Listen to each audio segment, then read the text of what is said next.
मिस्त्री से मारपीट हुआ, कभी नाली बनाने में मारपीट हुआ, कभी गुड्डू मंडल के साथ मारपीट हुआ, कुछ और चीज़ें। पार्टी में कुछ लोग, विधायक के आसपास कुछ ऐसे लोग रहने लगे जो गुंडागर्दी शुरू कर दिए, ठेकेदारी मैनेज करने लगे, ठेकेदारी करने लगे। कोई विदेश घूमने लगा जिसको कल तक साइकिल पर चलने का सलाहियत नहीं था, उर्दू में सलाहियत, हिंदी में औकात बोलते हैं, जिसको कि औकात नहीं था साइकिल बढ़िया से चलाने का, वो सब लोग विदेशों में डुबकी लगाने लगा, थाईलैंड मलेशिया घूमना शुरू कर दिया। लड़ रहे थे कि भाजपा की सरकार बनाई जाए, वह रघुवर दास की सरकार हो गई। पार्टी का सरकार नहीं होकर व्यक्ति का सरकार हो गया। नारा था कि सत्ता साध्य नहीं है, साधन है लोगों के कल्याण का।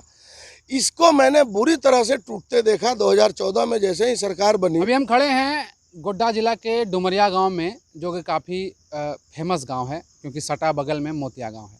डुमरिया को सब कोई जानते होंगे। हमारे यहाँ आने की आज वजह ये है कि कल से एक खबर सुर्खियों में है कि रामा रमन झा, जिसे हम मुंचुन झा के नाम से जानते हैं, उन्होंने झामुमो का दामन थाम लिया है। खबर सुर्खियों में इसलिए है क्योंकि झामुमो का दामन थामा ये अहम बात नहीं है, इन्होंने भाजपा को छोड़कर झामुमो का दामन थामा है, ये खबर सुर्खियों में है। छोटा सा उदाहरण, छोटा सा मैं परिचय उनके बारे में आपको दे दूं कि इन्होंने 2005 से ही भाजपा के लिए बहुत कुछ किया। उस वक्त जब भाजपा का इन्होंने दामन थामा था तो भाजपा की स्थिति बहुत अच्छी नहीं थी गोड्डा जिला में।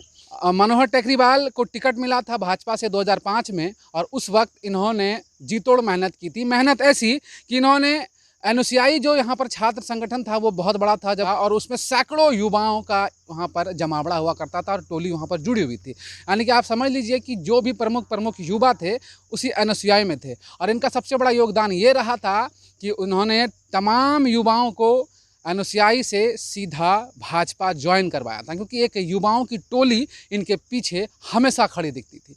और 2005 से 2020 तक का सफ़र, हालांकि ये कहते हैं कि 2 साल पहले इन्होंने पार्टी से इस्तीफा दे दिया था और पार्टी से निष्क्रिय हो चुके थे बिल्कुल तरीके से, लेकिन अचानक से कल ये खबर आती है कि इन्होंने पार्टी छोड़ दी और झामुमो का दामन थामा और जिला उपाध्यक्ष का पद इन्होंने ग्रहण किया है। ये पूरी वजह, पूरी कहानी और पूरा वाकया हम आपको सुनाएंगे। सर, सबसे पहले तो आपका स्वागत है हमारे जिला टॉप चैनल में, और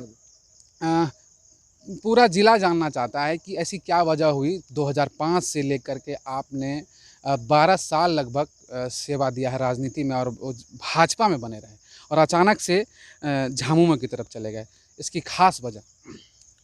देखिए, 2005 के में हम लोग उस समय अटल बिहारी वाजपेयी, अटल आडवाणी कमल निशान मांग रहा है हिंदुस्तान, एक नारा आया था।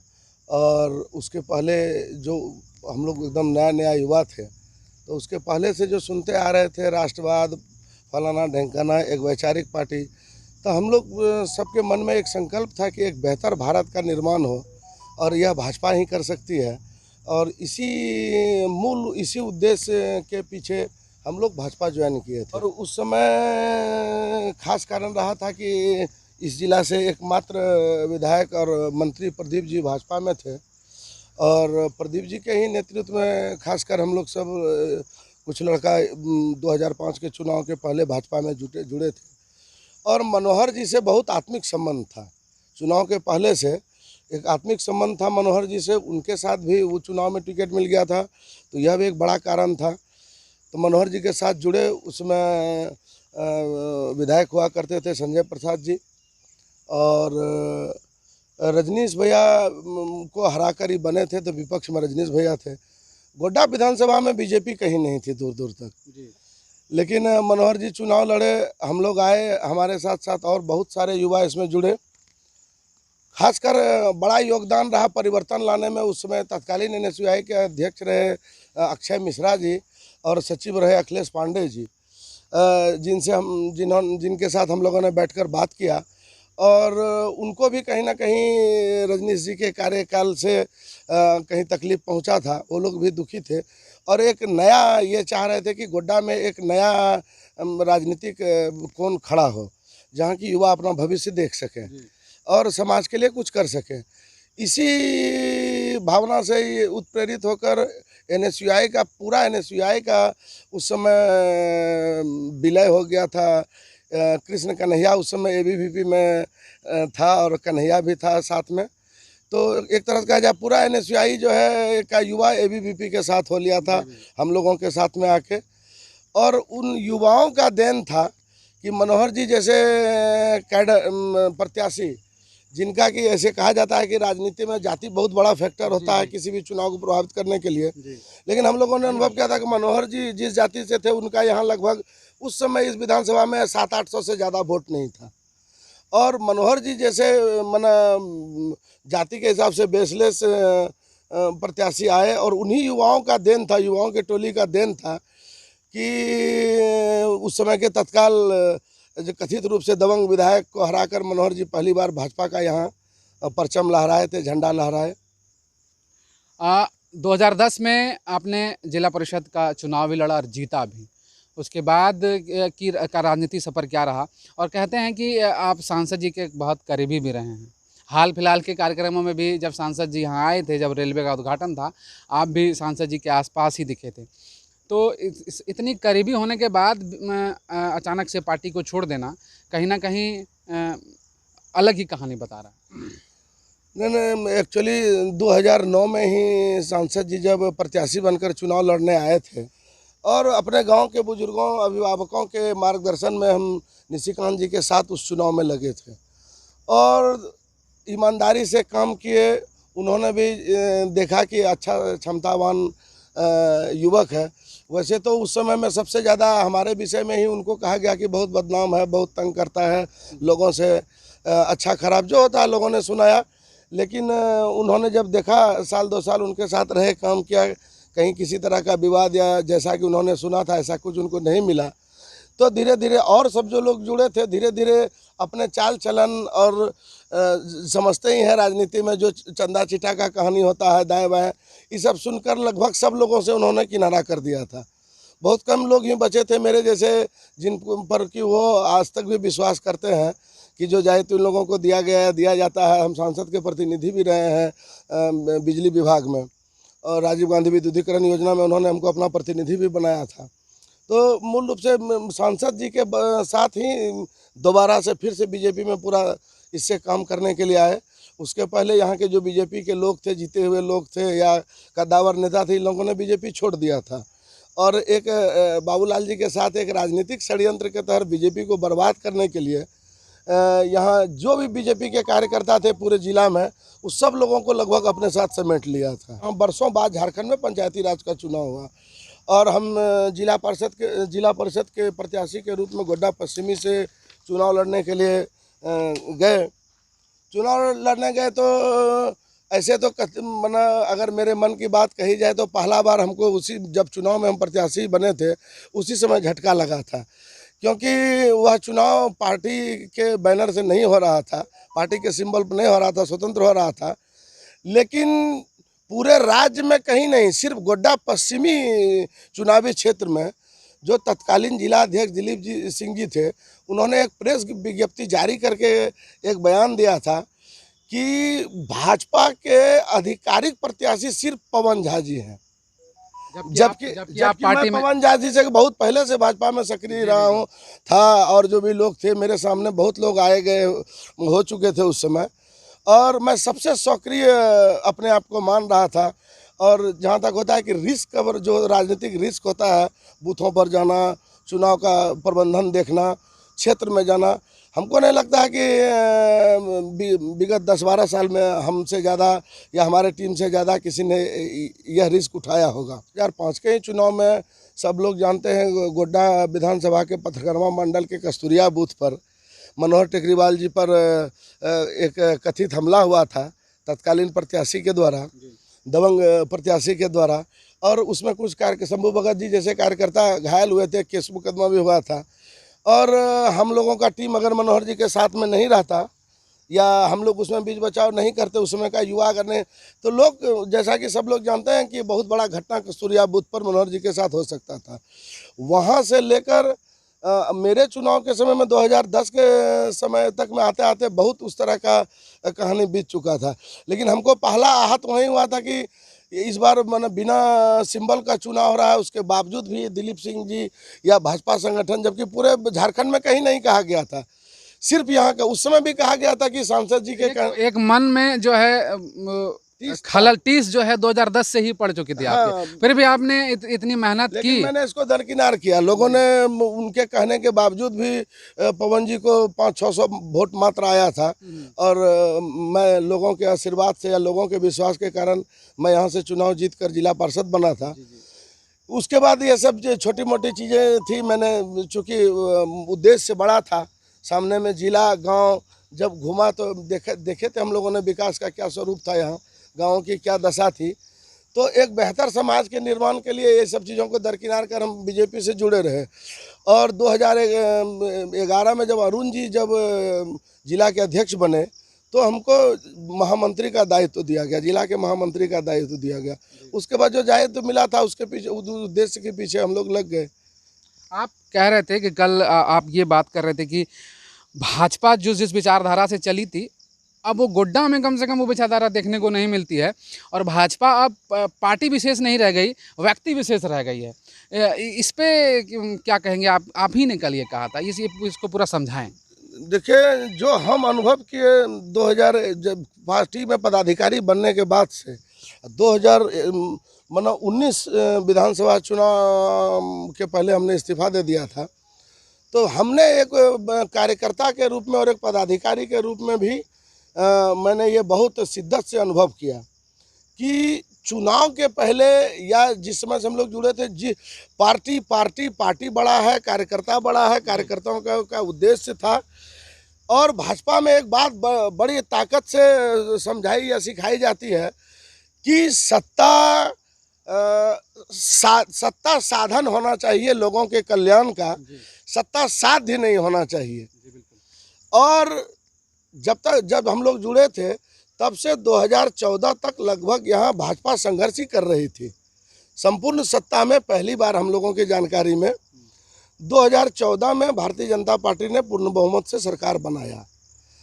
तो हमको जो यह एक नारा था कि सत्ता साध्य नहीं है, साधन है लोगों के कल्याण का, इसको मैंने बुरी तरह से टूटते देखा। 2014 में जैसे ही सरकार बनी तो एक बात आया कि झारखंड में गैर आदिवासी सीएम होना चाहिए।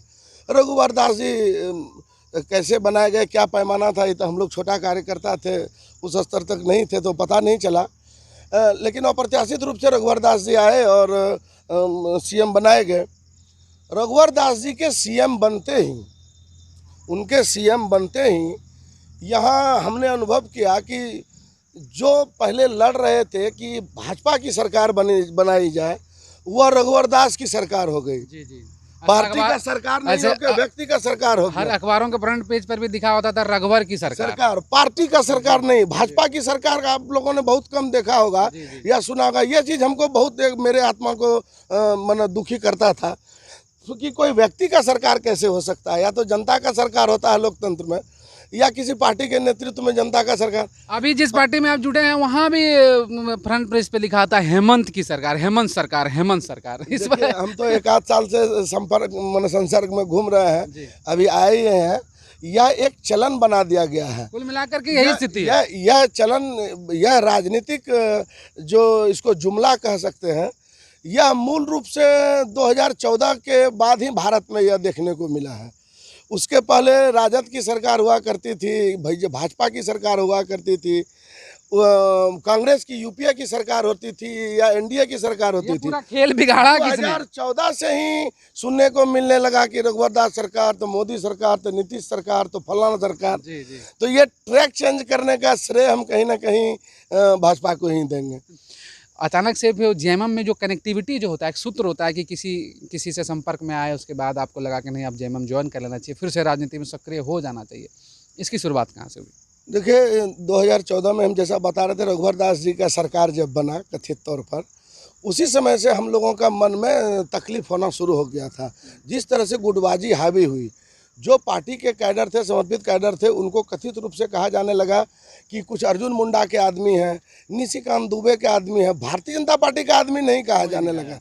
तो ये सब चीज़ मन में तकलीफ होता था। तो जब लोग को तकलीफ होता है तो अगल बगल देखना शुरू करता है कि और संगठन में क्या कहानी है, नहीं है। और जब उनके समय में जो स्ट्रक्चर बना, संगठनात्मक स्ट्रक्चर जो बना, उस पर रघुवर दास जी ने पूरा वर्चस्व दिखाया। जैसे 20 सूत्री कमेटियों का जो गठन हुआ था, आप देखेंगे, एक हम उदाहरण देना चाहते हैं और चाहते हैं कि ये चीज़ जरूर जाए लोगों के बीच में, कि उस समय कहा गया कि जो सभी जिलाध्यक्ष 20 सूत्री जिला में 20 सूत्री समितियों के उपाध्यक्ष बनाए जाएंगे। आप देखेंगे कि गोड्डा झारखंड में 24 जिला है, 19 जिला के जिलाध्यक्ष तुरंत उपाध्यक्ष बना दिए गए 20 सूत्री कमेटियों में, लेकिन 5 जिला का जिलाध्यक्ष को नहीं बनाया गया, वहाँ पर किसी अन्य लोगों को बनाया गया। यह जानकर आपको बड़ा आश्चर्य और दुख होगा कि वो 5 ब्राह्मण थे जिनको नहीं बनाया गया। उसी तरह प्रखंडों में जो प्रखंड अध्यक्ष थे, उस समय तत्कालीन प्रखंड अध्यक्ष लोग थे, सभी प्रखंड अध्यक्षों को प्रखंड 20 सूत्री समिति का अध्यक्ष बनाने का निर्णय पार्टी के द्वारा लिया गया। लोग कहते हैं कि भाजपा सवर्ण की पार्टी है, फिर इस तरह मतलब जो मैंने अनुभव किया मैं यही बता सकता हूं, मैं ज़्यादा तो नहीं, मैंने जो अनुभव किया कि 24 जिला है, उसमें 19 जिला अध्यक्ष बनाए गए, सिर्फ 5 नहीं बने, वो 5 ब्राह्मण थे। और उसी तरह प्रखंड अध्यक्ष भी जो बनाए गए 20 सूत्री के सभी जगह, पूरे झारखंड में सिर्फ 2 ही प्रखंड अध्यक्ष नहीं बनाए जा सके थे, एक सरैयाहाट के सुशील झा और गोड्डा सदर के प्रेम झा। अब आप समझ सकते हैं, और सब जगह बने गए, यहीं सिर्फ 2 जगह नहीं बनाए गए। उसके अलावा आप देखे होंगे कि गोड्डा की 20 सूत्री कमेटी का ही आप निकाल के देख लीजिए, अभी तो वहाँ लिस्ट होगा ही। गोड्डा में जो 20 सूत्री की कमेटी बनी, उसमें आप देखेंगे कि जेएमएम के लोग, राजद के लोग, पड़ैयाहाट के पूर्व नेताओं के ड्राइवर तक को दिया गया, लेकिन जो समर्पित कार्यकर्ता थे उनको किसी को कहीं किसी समितियों में नहीं दिया गया। ये गुटवादी का पहला चीज़ जो हम लोगों ने अनुभव किया। उसके बाद जो जिला अध्यक्ष लोगों का चयन हुआ और उसके बाद जो कमेटियाँ बनी, उसमें पूरी तरह 2014 के बाद जो कमेटी बनी रघुवर दास जी के आने के बाद, उन कमेटियों में लगभग झारखंड के सभी जिलों में आप देखेंगे कि जो समर्पित कार्यकर्ता 15 साल से 20 साल से पार्टी का झंडा डोरा था, उस सब लोग एक मुश्त थोक स्तर पर साइड कर दिया गया, और नए नए लोगों को सिर्फ इसलिए अपना वर्चस्व स्थापित करने के लिए उसी बस यही कहानी जिला में भी जो विधायक लोग जीत के गए, उन लोगों ने जिला में भी यही फार्मूला चालू कर दिया। पार्टी किनारे हो गई, निजी वर्चस्व स्थापित करने का भावना जाग उठा, और यह चीज़ कहीं ना कहीं कार्यकर्ताओं को जो है सो कार्य से विचलित करना शुरू कर दिया था। और सबसे बड़ा दुखद ये हुआ कि मैंने जो कहा था कि विचारधारा के विरुद्ध भाजपा का विचारधारा रहा कि सत्ता साधन होना चाहिए, लोगों के कल्याण का साध्य नहीं होना चाहिए। और मैंने एकदम नज़दीक से देखा, कोई भी जांच करके देख सकता है, कभी भी देख सकता है कि जो भी लोग जीते, खास करके गोड्डा में जो भी जनप्रतिनिधि जीते, दूसरे बार विधायक, हाँ, जो भी जीते उनका देख लीजिए, उनके आसपास के लोगों ने ठेकेदारी करना शुरू कर दिया। हम लोग यही कहते थे कि संजय यादव ठेकेदारी करता है, गुंडागर्दी करता है, फलाना ढिंकाना। मैंने जिस समय इस्तीफा दिया था, फेसबुक पर भी दिया था, मेरा इस्तीफा में स्पष्ट लिखा हुआ है, आप एक उदाहरण के तौर पर उसको देख सकते हैं कि मैंने 5-6 घटनाओं का जिक्र किया था, जिसको अनुभव करके कि मिस्त्री से मारपीट हुआ, कभी नाली बनाने में मारपीट हुआ, कभी गुड्डू मंडल के साथ मारपीट हुआ, कुछ और चीज़ें। तो आप जो मैंने अनुभव किया, 2-5 चीज़ों का जब आप अनुभव लेंगे, देखेंगे, तो आपको लगेगा कि गुंडागर्दी शुरू हो गया। पार्टी में कुछ लोग, विधायक के आसपास कुछ ऐसे लोग रहने लगे जो गुंडागर्दी शुरू कर दिए, ठेकेदारी मैनेज करने लगे, ठेकेदारी करने लगे। कोई विदेश घूमने लगा जिसको कल तक साइकिल पर चलने का सलाहियत नहीं था, उर्दू में सलाहियत, हिंदी में औकात बोलते हैं, जिसको कि औकात नहीं था साइकिल बढ़िया से चलाने का, वो सब लोग विदेशों में डुबकी लगाने लगा, थाईलैंड मलेशिया घूमना शुरू कर दिया। और यह इस बात का द्योतक है, जो भी विधायक की योजनाएं, जो भी उस समय ठेकेदारी बट्टेदारी हुई, इवन की अपने बाप दादाओं के नाम पर नेताओं ने कंस्ट्रक्शन, बने हुए कंस्ट्रक्शन पर ठेकेदारी की, और जाके आप देखिए बसंत राय तरफ रोड देखिए, मिला के ये सब चीज़ें भाजपा के विचारधारा के बिल्कुल विरुद्ध था, विपरीत था। और भी बहुत कहानी हुआ जिसको कि मान लीजिए बार बार ये करना, हमने उसमें स्पष्ट कहा था, तो जो कि एकदम राजनीति मर्यादा के विरुद्ध है। ऐसे आचरण भी होने लगे थे। इसी सबसे आहत होकर हम 2019 में, इसके पहले रिजाइन दे दिए थे। जहाँ तक रहा कनेक्टिविटी का, तो 2019 में इस्तीफा देने के पहले से ही बगल के सांसद, राजमहल के माननीय सांसद विजय हंसदा जी से हमारा भाई के जैसा संबंध रहा है। वो हमारे छोटे भाई के तरह ही प्यार उनसे, आज भी हमको दादा ही बोलते हैं। और यह संबंध थॉमस बाबू के समय से ही उनके परिवार में आना जाना रहा है। थॉमस बाबू कांग्रेस के दिग्गज नेता थे, बेदाग छवि के नेता रहे हैं, और हमारे बाप दादा भी कांग्रेसी रहे हैं। आप जानते हैं कि सुभाष झा माइकल हाल में ही डेथ किए हैं, उस परिवार से हम लोग हैं जहाँ कि हमारे दरवाजे पर बचपन में ही सलाउद्दीन अंसारी, थॉमस बाबू ऐसे लोग आए गए हुए हैं।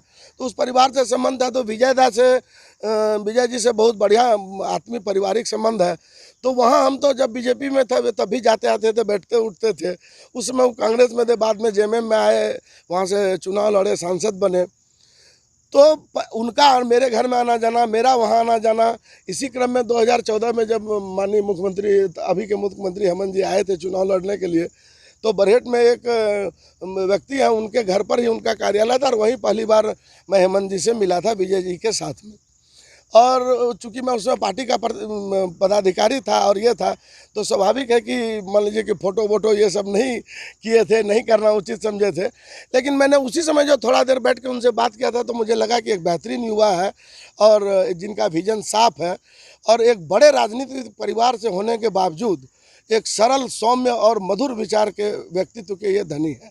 आप देखे होंगे 2019 के विधानसभा चुनाव में जब मोदी जी आए हुए थे बरहेट, एक घटना का जिक्र मैं बहुत शिद्दत से करना चाहूँगा कि जैसा कि 2014 में चुनाव के पहले हम लोग एक्सीडेंट कर गए थे, अर्जुन मुंडा जी के रैली से लौट रहे थे रांची से। हाथ दिखाएंगे एक बार आप।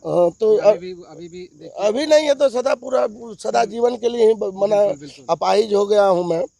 ये देखिए, ये यहाँ से कटते यहाँ तक कटा, सिर्फ इतना सा बचा था। इधर स्टिच है और उधर नॉन स्टिच है। ये एम्स में रह के एम्स में जाके इलाज कराए। देवघर में आईसीयू में रहे। लगभग लोग भी खोए थे आपने अपने 5 साथियों को हमने उसमें मृत्यु हुई थी। और सरकार बनने के बाद उन 5 को कहा गया था कि इनके घर से सरकारी नौकरी होगी, फलाना होगा, ढेंकाना होगा। महसपुर के भगवान झा जी थे, एक राहुल पासवान था, 14 वर्ष का लड़का था, एक जो शाह जी थे, उधर सब ज़्यादा बसंतराय के ही क्षेत्र के लोग थे। तो उन सभी कार्यकर्ताओं को सरकार बनने के बाद ना विधायक ना और कोई देखने के लिए नहीं गया। ये चीज़ हमको बहुत सब दिन खलल देते रहा कि जो लोग मेरे साथ में जाके जान दे दिया। और उसके परिवार को एक वीडियो पत्थर का, मुझे याद है, वो शशि नाम है महसपुर के, वो लड़का भगवान झा के लड़का का, वो पत्थरगामा में एक काम के लिए गया और रोते रह गया वीडियो के। हाँ, वो काम नहीं सुना। मैं विधायक प्रतिनिधि हमको बनाया गया था अमित जी के द्वारा। मैं विधायक प्रतिनिधि होते हुए उसको फ़ोन किया, डीडीसी को बोला, अमित जी को बोला। दुर्भाग्य रहा कि उसका काम नहीं हो सका सरकार रहते हुए। तो हमको लगता था कि साला डूब के मर जाना बढ़िया है ऐसा राजनीति से, जहाँ की आपका कार्यकर्ता जो मर के, जो कार्यकर्ताओं ने खून और मांस के और हड्डी देकर ये सरकार रूपी ढांचा खड़ा किया, वहाँ उसका कोई पूछ नहीं था। सेम यही कहानी 2019 के विधानसभा चुनाव में, हालांकि मैं इस्तीफा दे दिया था तुरंत ही, बावजूद उसके मोदी जी आए हुए थे भोगनाडी एक राजनीतिक कार्यक्रम को करने के लिए। और उस समय जो राजनीति की बिसात पहले ही बिछ गई थी कि बाबूलाल जी से तालमेल शायद हो चुका था कि आप जेबीएम से लड़िए और कुछ जेबीएम के लठेतों को बीजेपी से लड़ा दीजिए और बीजेपी के समर्पित कार्यकर्ताओं को साइड कर दीजिए। हमको लगता है चुनाव के पहले ही पटकथा बन गया था कि बाबूलाल जी को बीजेपी में लाके मुख्यमंत्री बना देना है। और चूंकि जनता जो है, झारखंड की जनता, ये लोग समझ चुके थे, पार्टी के पदाधिकारी, केंद्रीय नेतृत्व, कि रघुवर दास जी का जो सरकार हमने चलवाया है या चलाया है, इन्होंने इतना बुरी तरह से पदाधिकारियों ने और नेताओं ने शोषण किया है कि यह बुरी तरह बिखर जाएगा और ये पार्टी जो है यहाँ बहुमत में आएगी नहीं।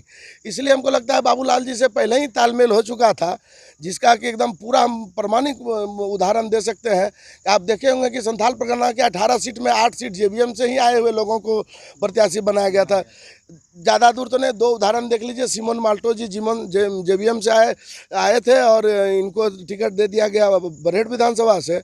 सूर्या हंसदा जी पूरा दुनिया जान रहे हैं कि अच्छे नेता हैं, वहाँ से जेबीएम के पहले थे और तुरंत से उनको ताला मरंडी जी जैसे प्रदेश अध्यक्ष रहे हुए नेता को 2-2, 3-3 बार के एमएलए को साइड करके। और हमको लगता है कि माननीय मोदी जी भी एक बड़े नेता, सूर्या हंसदा जी जैसे एक तपस्वी नेता को पार्टी में योगदान दिलाने और मोहर देने के लिए आए हुए थे भोगनाडी। वहाँ फोटो भी देखे होंगे। दायित्व तो बड़ा मिला है, उपाध्यक्ष पूरा जिला आपको देखना है। और जेएमएम की स्थिति बहुत अच्छी नहीं है, भले ही प्रदेश में जेएमएम की सरकार हो। आसपास के इलाके, जैसे कि आपने कहा कि विजय हंसदा जी का क्षेत्र है, वहाँ पर प्रभावी है, लेकिन गोड्डा जिला में जेएमएम प्रभावी अभी भी नहीं है।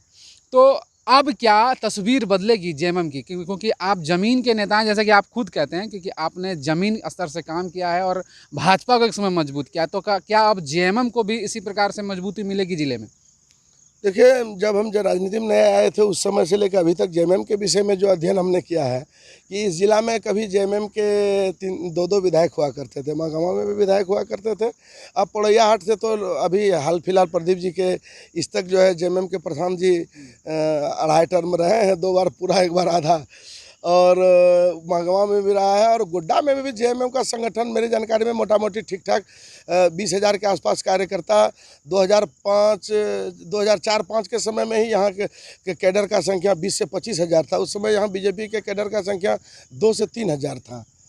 लेकिन हुआ क्या कि जो गठबंधन की राजनीति जब से एंट्री हुई तो धीरे धीरे, जैसा आप सब लोग देखे होंगे, यहीं बड़े हुए हैं कि प्रदीप जी बीजेपी में आए तो सबसे पहले कांग्रेस यहाँ बर्बाद हो गया।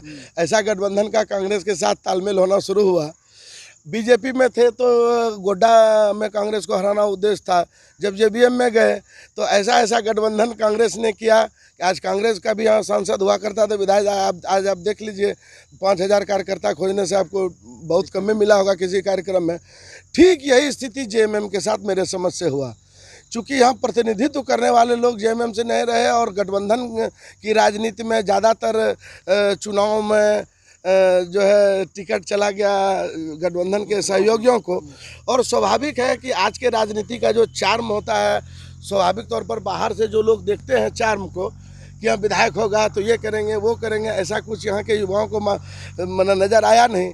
तो धीरे धीरे इसका ऐसा नहीं कि संगठन का धार आज भी ज़मीनी स्तर पर जेएमएम का जो मूल संगठन है वह है, लेकिन जो धार होना चाहिए वह नहीं है, वह दबा हुआ है। तो आप कार्य योजना क्या है, आपको सोच करके? मेरा कार्य योजना यही होगा कि पहला तो जो अभी निर्देश आता है केंद्रीय नेतृत्व से या जिला अध्यक्ष से वो देखना है, और कोरोना का ये लॉकडाउन ख़त्म होते ही मैं सबसे पहले बूथ स्तर पर इस चीज़ों को देखना चाहूँगा और वहाँ से तैयारी करना चाहूँगा कि हर एक बूथ में कम से कम 25 से 30 यूथ हो, और जो जेएमएम का धार सुखा दिया गया है एक षड्यंत्र के तहत इस ज़िला में, ताकि यहाँ नहीं पनप सके, उसको फिर से पुनर्जीवित कर संगठन को पूरा मजबूत करने का प्रयास करेंगे।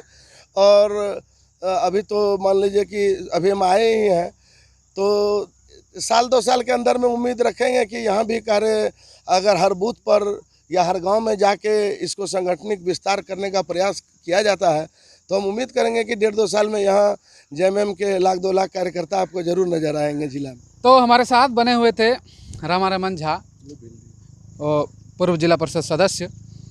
और अभी जो बिखराव की स्थिति भाजपा में देखने को मिल रही है, जिस प्रकार से लोग भाजपा को छोड़ रहे हैं, हालांकि भले ही भाजपा केंद्रीय स्तर पर मजबूत हो, अलग अलग राज्यों में सीट बटोर ले रही हो, झारखंड में भी स्थिति थोड़ी डमाडोल नज़र आ रही है और गोड्डा में खासकर बिखराव कार्यकर्ताओं में देखा जा रहा है।